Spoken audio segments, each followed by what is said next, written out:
There's a war going on right now, and it is being waged by our government, partnered with American companies. And the target, our speech, information, your mind. Let me show you where it starts. This story goes back to two pivotal events in 2016.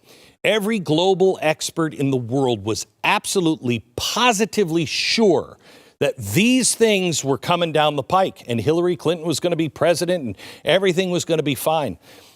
So what happened? Global warming, the bailouts, corruption, all this is being pushed through a meat grinder. The new stakeholder capitalism, CRT, the new world order being pushed by corporations, media, universities, Wall Street, corporations, banks, all of it. And it was about to come out in a nice little brown pile right there. And then June 2016, something happened. Remember what it was? Remember how everybody said it was the end of the world? If Brexit happened, Europe would implode. England would be over. You stood up in Great Britain and said, no, Brexit. Then in November, something else happened. Donald Trump, he won the election. He didn't agree with any of these things. He wasn't playing their ball. Now, this was known. Now for the unknown. Early January 2017, during the final days of Obama's presidency, a whistleblower alleges that British intelligence analyst was, quote, in the room at the Obama White House. It was then that she received instructions to create a, quote, counter-disinformation project to stop a repeat of 2016, meaning these two things. Now, do you notice who they blamed for these two huge losses? Okay? They didn't blame you. They can't come out and say it's your fault, although they have now. Half the country is, a cretin that has to be destroyed. They didn't say it was you. They say you were misinformed. Misinformation led to Brexit. Misinformation led to Donald Trump. It wasn't the will of the people. No, it couldn't be that. It was that you were too stupid and they needed to protect you. They labeled it misinformation. Something they could blame, someone they could mobilize against, something they could attack that would give them more control. Now, according to the whistleblower, the UK defense researcher, Sara-Jayne, she showed up. And she teamed up. This is either an idea light bulb or a fat woman pulling up her pants. I'm not sure which it is. But Sara-Jayne, she got together with other military and intelligence contractors from both the U.S. and the UK. This is like Blackwater stuff. They created the Cyber Threat Intelligence League, otherwise known as the CTIL, specifically as a private partnership here. It was to specifically censor things. It was a censorship framework that would ensure the disasters of 2016 would never happen again. Well, by 2018, CTIL was working with our very own Department of Homeland Security. So it had become a public-private a year into it. The CTIL Slack messages show Justin Frappier from, or is it Frappier? I don't know. Frappier sounds like crappier, so it should be right, but Frappier sounds French, and anyway.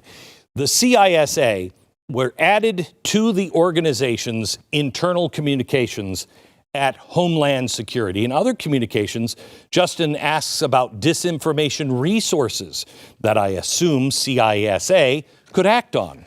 Now, I want to clarify what was going on here. This is a private military and intelligence group partnering with the U.S. and UK government. Why? To spy on Americans and British to make sure this stuff never happened again. By 2020, CTIL's partnership with the government was beginning to go a little more public. CISA representatives were bragging about it on Twitter. This is insane. If you would think, I would think if you would look up the word hubris in the dictionary, this tweet might be listed as an example. They had partnered with everybody. including the FBI.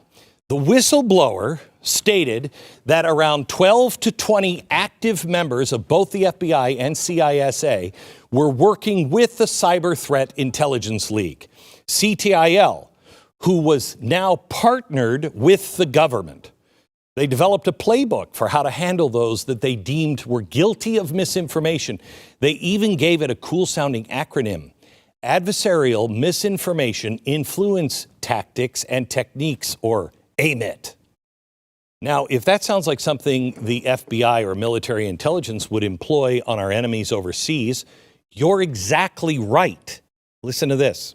Quote, another time, the whistleblower said she had heard the head of CTIL expressed her own apparent surprise that she would ever use such tactics developed for foreign nationals against American citizens. And what were those tactics? Check this out. Create policy that makes social media police disinformation. Yeah, that's not surprising. We've seen this previously between the government and platforms like Facebook and Google and Twitter. Next, strong dialogue between federal government and private sector to encourage better reporting. This is where the words public-private partnership are invoked. So this is the point where the government wants to do something they cannot do, something unconstitutional, so they reach out to the private sector. Here's where it goes really dark. Marginalize and discredit extremists. Name and shame influencers. Simulate misinformation and disinformation campaigns and responses to them before campaigns happen. Use banking to cut off access. Inoculate populations through media literacy training. In other words, identify the threat, isolate it, and that would be people like you and me. Next, violate privacy rights and slander people. Run war games to perfect the tactics, then assault the masses with propaganda. Last, cognitive warfare, a direct assault on how you think. Now, this was developed by military and intelligence contractors for war zones. You think the United States isn't in a war? Well, the government thinks it is, and they think the war zone is right here at your dinner table. And the government is playing right along. Oh, we're not doing anything. CTIL used these tactics to develop an international program called Disarm. The World Health Organization deployed it in Europe to push COVID vaccines. Did you know that?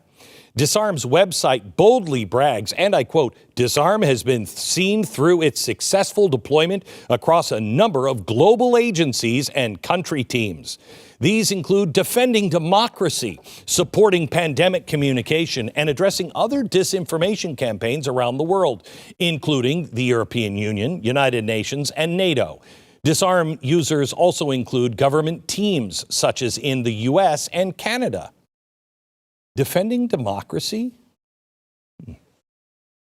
Consider that the next time someone talks about election integrity or election interference. CTIL's partnership with the government was official in 2020, just in time for the election. Now, as crazy as all of this sounds, it's only stage one, and all of it, again, glennbeck.com, all documented. First, they do an end run around the Constitution by making these public-private partnerships. Then they undermine it through compliance with international law. The First Amendment is on the ropes,